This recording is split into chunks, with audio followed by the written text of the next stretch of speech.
మీ అందరు కూడా గర్వంగా ఫీల్ అయ్యే విధంగా. ఎందుకంటే మేము ఇస్తున్న పాస్బుక్ ఏంటండి, రాజముద్రతో. అవునా?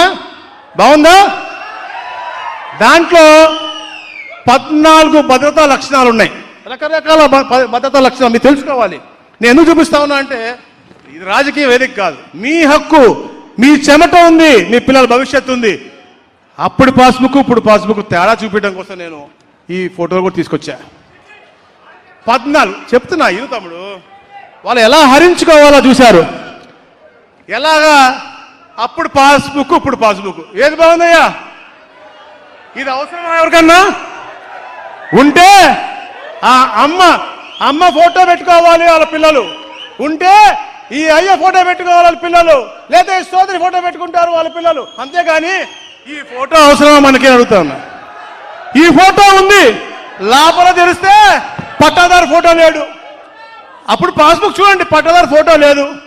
కింద చూస్తే ఫోన్ నెంబర్ లేదు, ఆధార్ కూడా 00999 అని ఉంటుంది. అంటే ఏది కూడా పారదర్శకంగా చేసే అలవాటు వాళ్ళకి లేదు.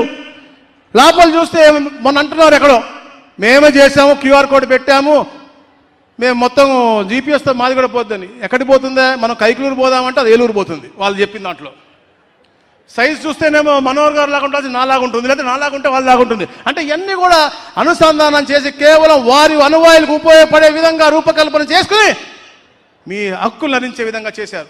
కానీ గౌరవ ముఖ్యమంత్రి గారు ప్రమాణ స్వీకారం చేసిన తర్వాత ల్యాండ్ టైటిలింగ్ రద్దు చేసి ఎన్నో విప్లవాత్మక సంస్కరణలు తీసుకొచ్చారు. ఎప్పటికప్పుడు క్యాబినెట్లో పవన్ కళ్యాణ్ గారితో మాట్లాడుతూ, లోకేష్ గారితో చర్చించి ఎలా చేస్తే క్షేత్రస్థాయిలో ఇవన్నీ కూడా మనం సులభతరం చేయగలము, 22 ఎలా సులభతరం చేయగలము, సుపరిపాలన ఇవ్వాలి అనే లక్ష్యంతో ఎన్నో కార్యక్రమాలు చేసాం. ఎప్పటికప్పుడు వాటిని ఎన్హాన్స్ చేసుకుంటూ ముందుకెళ్తా ఉన్నాం. దాంట్లో భాగంగానే ఈ అద్భుతమైన కార్యక్రమం చేస్తా ఉన్నాం. అలాగే ముఖ్యంగా 22A గురించి కూడా చాలా బాధపడతా ఉన్నారు మా గౌరవ ముఖ్యమంత్రి గారు.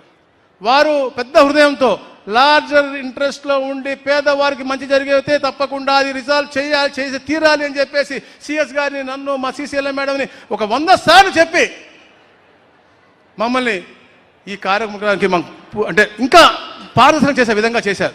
జనవరి 2వ తారీఖున ఇచ్చిన జీవోని ఇప్పుడు దాకా దాన్ని ఇంకా బెటర్గా చేసుకుంటూ వెళ్ళి ఈ రోజున రాష్ట్రంలో 244 అంటే లార్జర్ ఎక్స్టెంట్ కార్యక్రమాలు చేశారు. మేము శెట్టిపల్లితో స్టార్ట్ చేసాం. ఒట్టి చెరుకు రావచ్చు, పుల్లడుగుంట వచ్చు, ఉటుకు రావచ్చు, అట్లా అన్ని కార్యక్రమాలు చేసుకుంటూ ఈ రోజు ఈ కాళ్ళపాలెం దాకా అంటే ఈ కలిదిండి మండలంలో ఈ కార్యక్రమం చేస్తా ఉన్నామంటే ఈ జర్నీ ఇక్కడితో ఆగదు. రాష్ట్రంలో ఎక్కడెక్కడైతే ఉన్నాయో 244లో 1,25,000 మందికి ఉపయోగపడేలా చేశాము. అలాగే ఏదైతే గత రీసర్వేలో డూప్లికేషన్లో ఉన్నటువంటి 15 లక్షల పైచిలుకు 15,63,000 పైచిలుకు ఉన్నాయో అవి కూడా తీసేస్తా ఉన్నాము. రాబోయే రోజుల్లో కూడా ఎక్కడ ఎలా ఉన్నా కూడా అలాగే నేను మీ ద్వారా కూడా తెలియజేస్తా ఉన్నాను. ఎందుకంటే ఎలాగైతే మీ కామినేని శ్రీను గారు చేశారో అలా ప్రతి ఒక్క నాయకుడు కూడా చేయాల్సిన అవుతున్న వాళ్ళ స్థాయిలో, మండల స్థాయి అవచ్చు, గ్రామ స్థాయి అవచ్చు, ఎక్కడైతే పారదర్శకంగా పేదవాడికి ఇబ్బందిగా ఉందో మీ నాయకుల దృష్టికి తీసుకురండి. తప్పకుండా పాజిటివ్గా చేసి మీ అందరికి ఇబ్బందులన్నీ పరిష్కరించే బాధ్యత మేము తీసుకుంటాం. మీరు కూడా రాజకీయం మాట్లాడాల్సిన అవసరం ఉంది.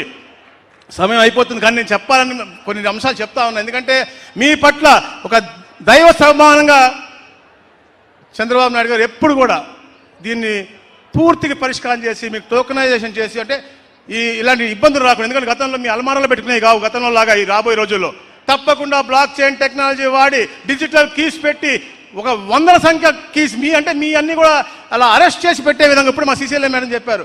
మీ అన్ని ఆస్తులు కూడా అలా అరెస్ట్ చేసి అలా పెట్టే విధంగా అంటే ఎవ్వరు కూడా ముట్టుకోలా ట్యాంపర్ చేయాలని లేని విధంగా బ్లాక్ చైన్ టెక్నాలజీ వాడి మీ భవిష్యత్తు మీ పిల్లలకి ఎలా ఇద్దాం అనుకుంటా ఉన్నారో అవన్నీ కూడా సాధ్యం చేసే నాయకుడు చంద్రబాబు నాయుడు గారు తెలియజేస్తాను.